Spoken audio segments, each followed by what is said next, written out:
Estoy trabajando en un nuevo proyecto literario que me hace mucha ilusión. Va lento, porque lo empecé hace un año y todavía le queda, al menos la mitad. La vida no me da para tanto, aunque quisiera que así fuera. El caso es que quiero compartir contigo parte de ese nuevo proyecto y así celebrar juntos el mes del orgullo LGBTI. Te voy a leer uno de mis más recientes cuentos. Tun, tun, tun, tun, tun. Tun, tun, tun, tun, tun, tun, tun, tun, tun, tun, tun. Tun, tun, tun, tun.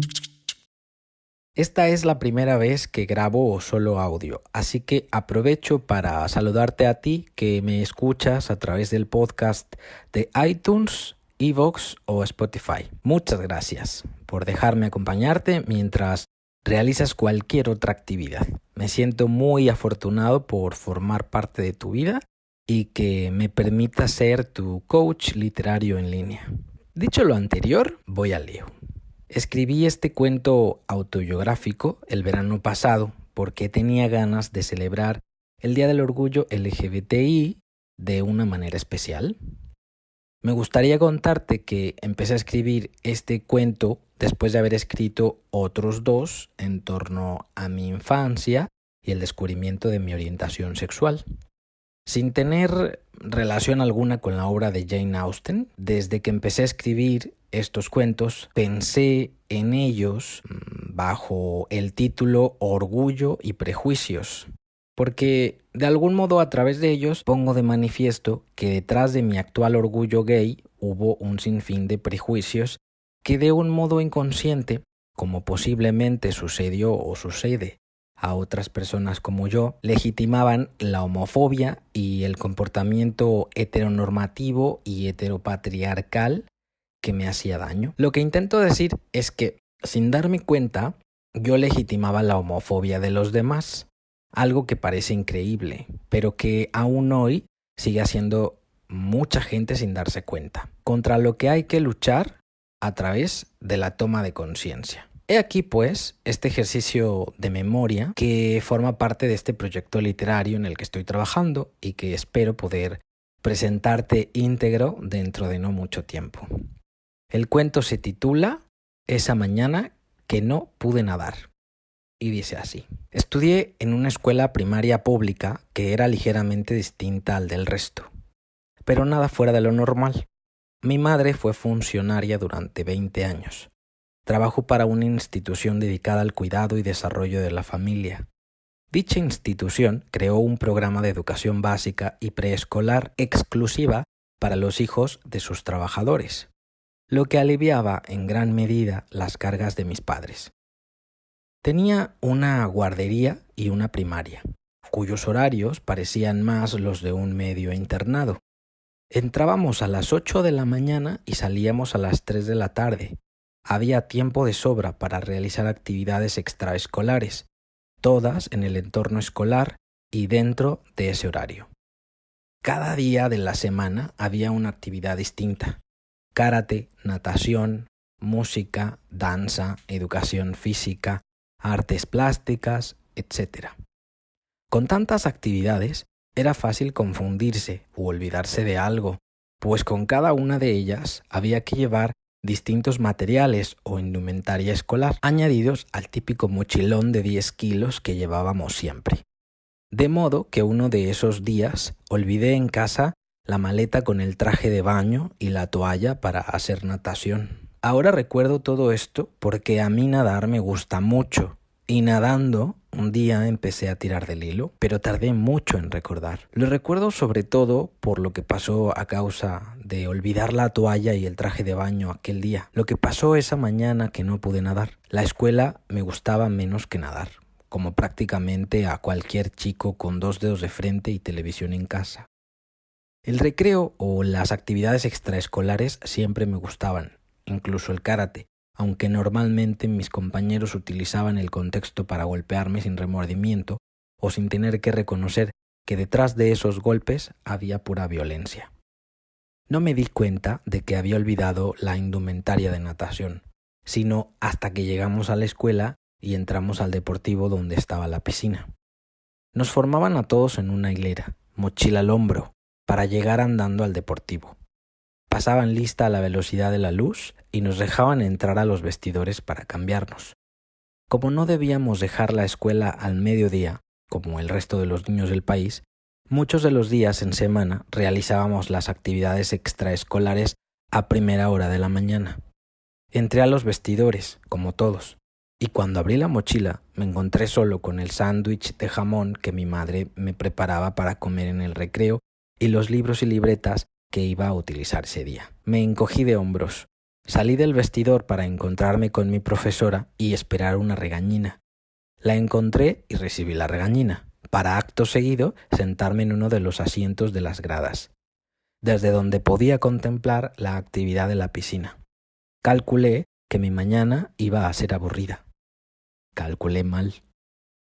1 o 2 minutos después de ocupar mi puesto, llegó él. No sé cómo se llama. Sé que tiene un nombre, pero no consigo recordarlo. Era el chico más viejo de la clase. Estaba repitiendo curso, lo que lo convertía en el perezoso que estaba allí por tonto. Era alto, casi calvo, le cortaban el cabello como a un militar, de piel muy blanca, ojos rasgados y semblante serio. Su cuerpo estaba cercano a la pubertad, o al menos se estiraba desesperadamente hacia ella.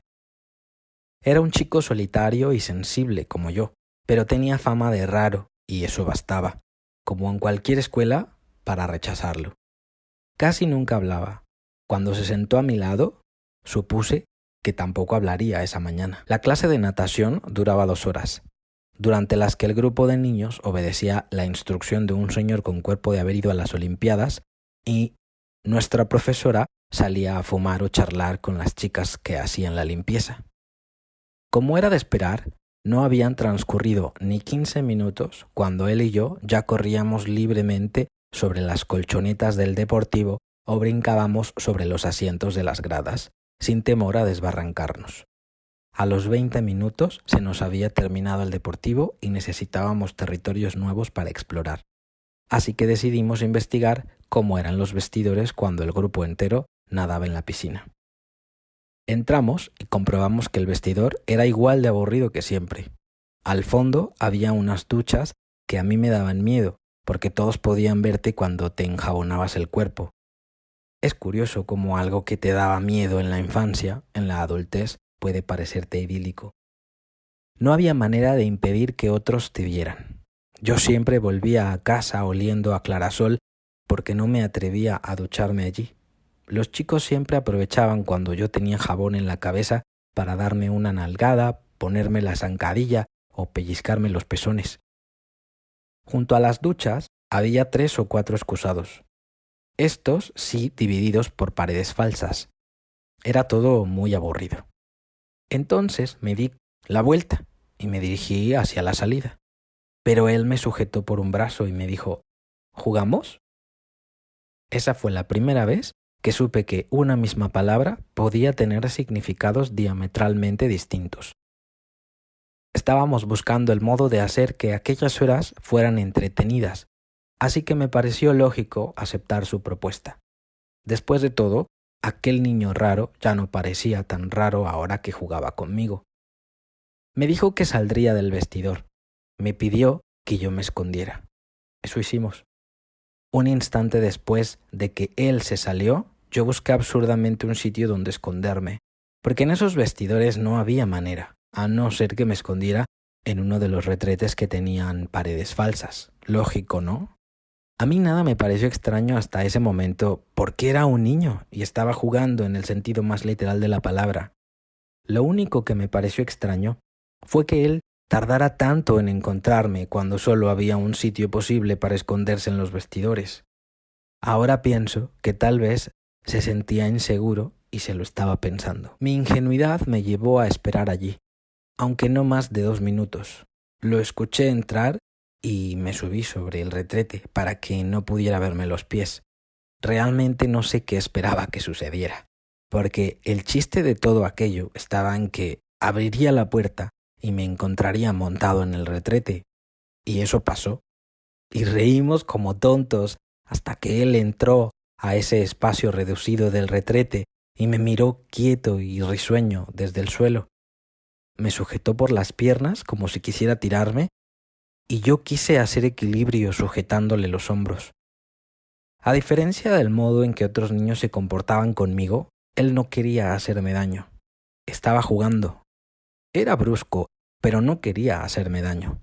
Me hizo perder el equilibrio y no tuve más remedio que estirarme y ponerme tieso como una vara, hasta que terminé cayendo al suelo, de pie, aún entre sus brazos.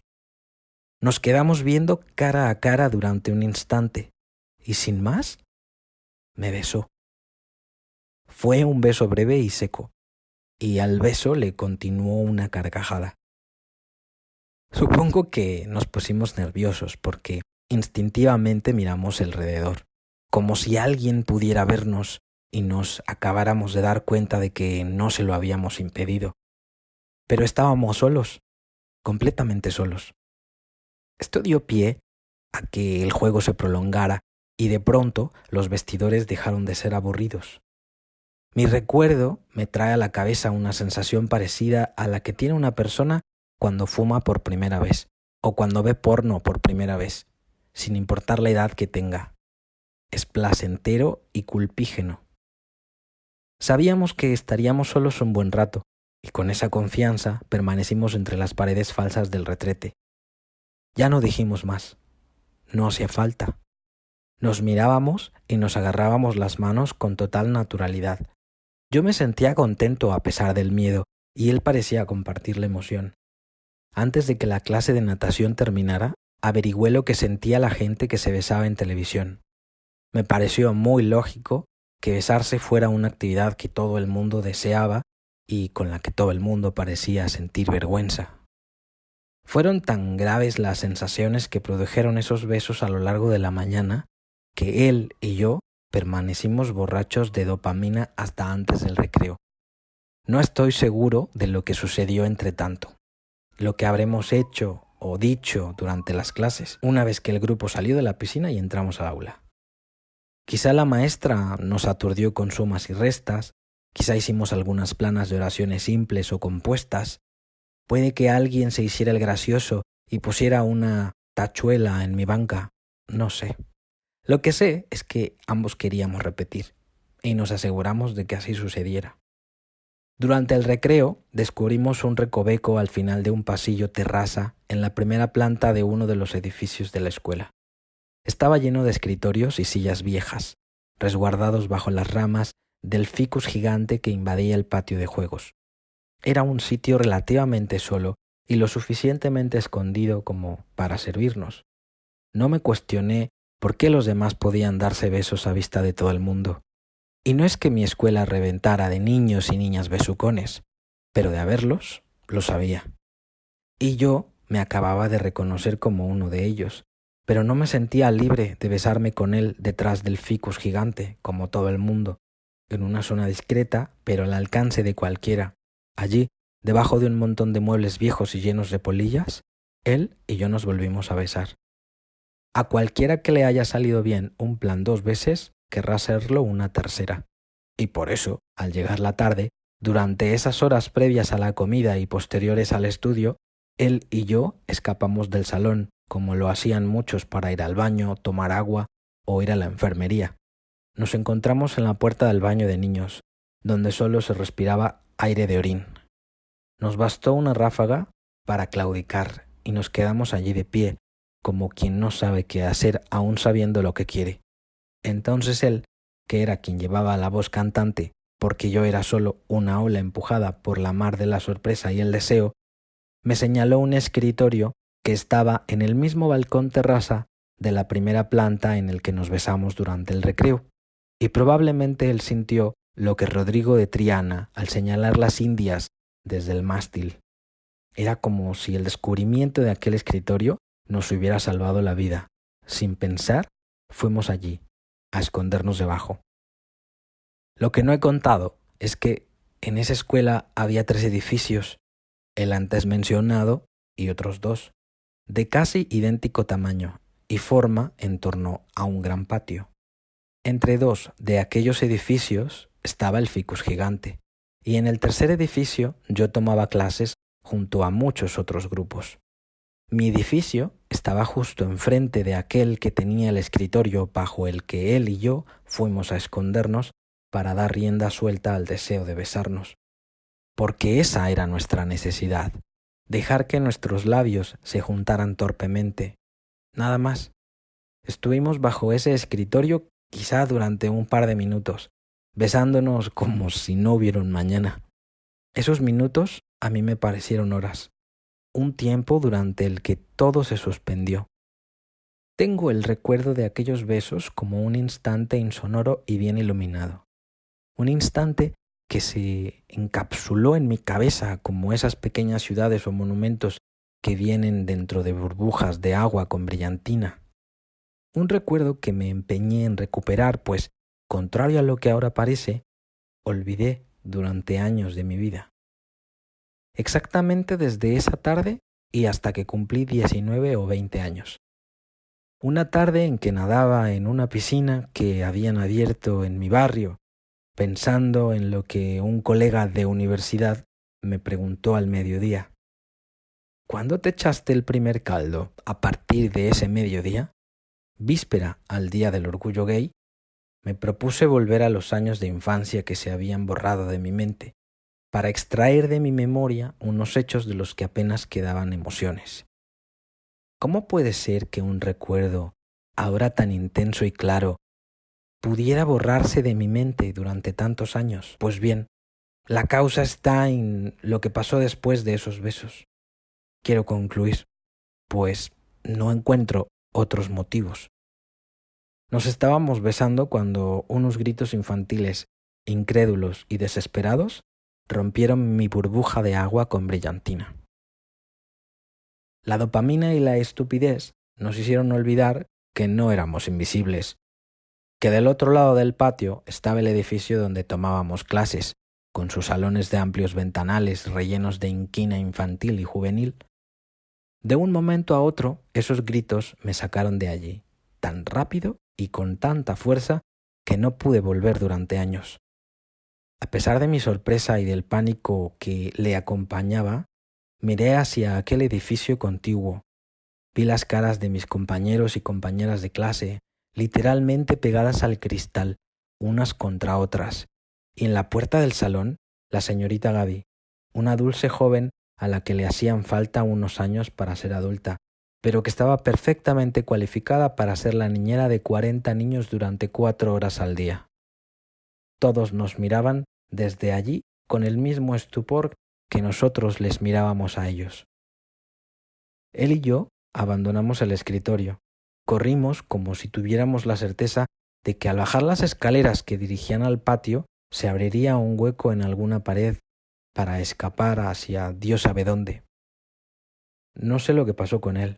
Quiero decir, no sé lo que le habrán dicho o a dónde se lo llevaron, pero a la señorita Gaby no le faltó tiempo para arrastrarlo por un brazo hasta desaparecerlo, dejándome solo en medio del patio, bajo las burlas de mis compañeros que ahora no se amontonaban detrás de las ventanas, sino me señalaban desde las alturas, detenidos apenas por un barandal, con ganas de alzar sus brazos y sus dedos hasta la punta de mi nariz.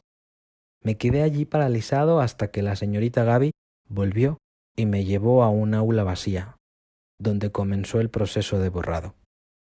Me he esforzado en recordar alguna cosa más sobre él, porque después de esa tarde seguimos estudiando en la misma escuela, incluso en el mismo salón, pero es que todo fue tan extraordinariamente normal después de esa tarde que volvió a ser un chico raro al que nadie dirigía la palabra, incluso yo. Lo raro habría sido que yo rompiera esa normalidad, y así lo hice. Supongo que mi indiferencia no hizo más que confirmar lo seguro que me había quedado después de la conversación que tuvo conmigo la señorita Gaby aquella tarde. No sé lo que me preguntó, no sé cuánto hablamos sobre el tema. Solo recuerdo que la charla estuvo cubierta por la incertidumbre. No me estaba regañando, pero tampoco parecía estar conforme. Era como un regaño normal. Yo, al margen, sabía que algo no estaba bien. Él y yo lo sabíamos. De lo contrario, no nos hubiéramos ocultado. El caso es que me tuvo allí, bajo interrogatorio, hasta que mi madre fue a recogerme a la escuela cerca de las 4 de la tarde. Era bastante normal que, aún saliendo a las 3, mi mamá no pudiera recogernos antes. Y también era normal que las señoritas, las profesoras, incluso la directora o la psicóloga del colegio hablaran durante horas con un solo alumno.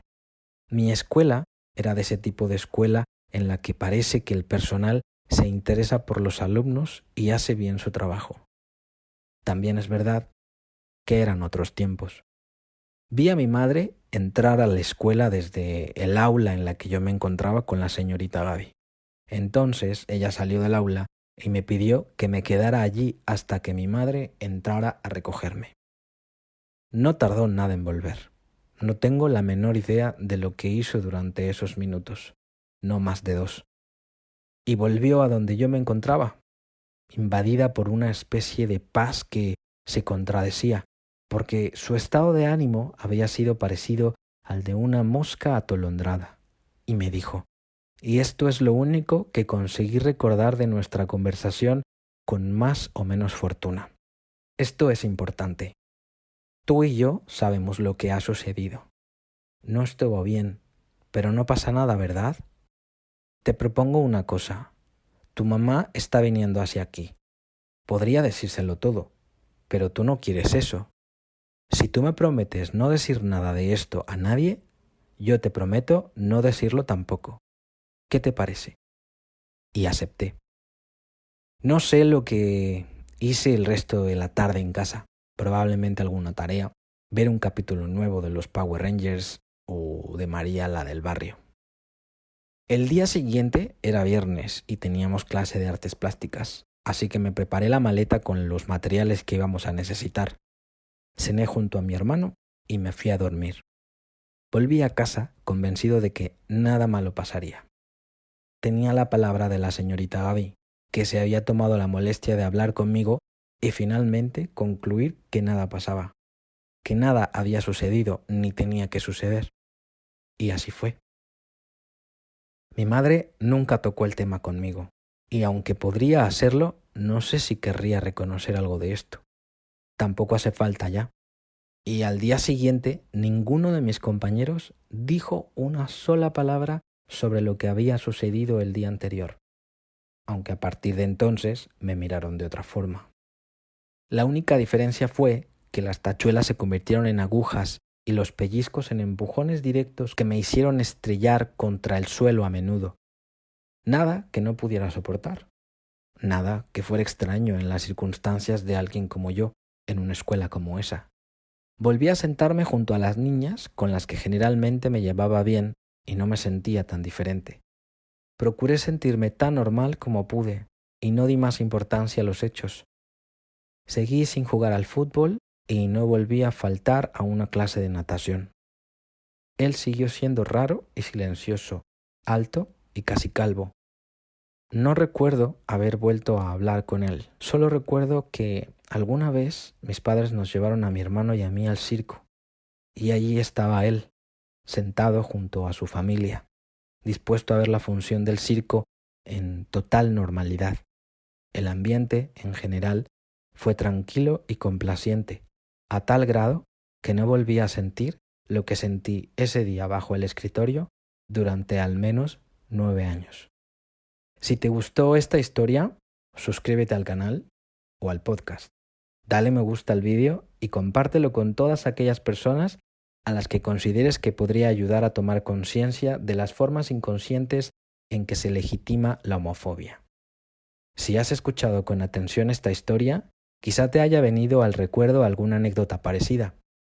Te invito a compartirla en los comentarios para que nos ayudes a reflexionar en lo que estamos haciendo sin darnos cuenta para hacer pensar a los demás que está bien expresar su fobia hacia la diversidad sexual. Necesitamos un mundo inclusivo, respetuoso, amoroso y libre de homofobia. Yo soy Israel Pintor, coach literario y profesor del taller de escritura creativa. Escribe, que la vida son 2 días y en uno hay bloqueo. Chao.